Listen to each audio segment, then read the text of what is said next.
The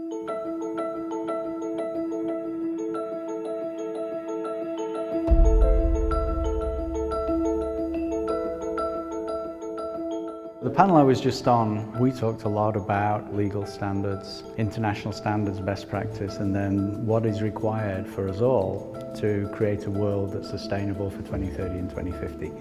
Well, we had a debate about compliance, and I think what's interesting about this is that firms comply with the law for a range of reasons. Obviously sanctions and legal penalties are part of it, but that's only part of the picture. I think companies will observe contracts and also go beyond basic legal standards in areas like labour protection or environmental protection, where they see value in doing so.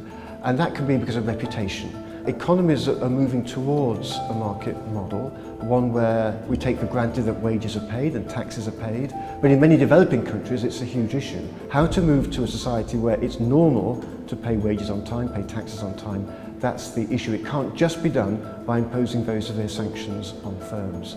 We need to think about harmonising the way we approach continuous improvement, whether we audit improvements into the system or whether we can build capabilities through self-assessment and learning.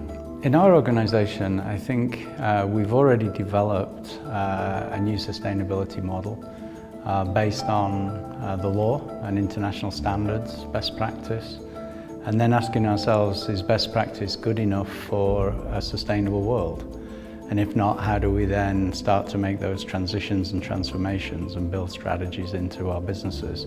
Well, I was giving a presentation about how the legal system works in China and Russia, and the big question there is how could China grow so quickly the last 20 or 30 years without having a legal system, at least not one that we would recognise as familiar from the West.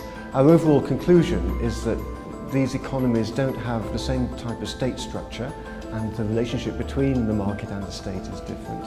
But our bottom line conclusion is as time goes on, as these economies continue to grow, they're likely to move closer to a Western rule of law model.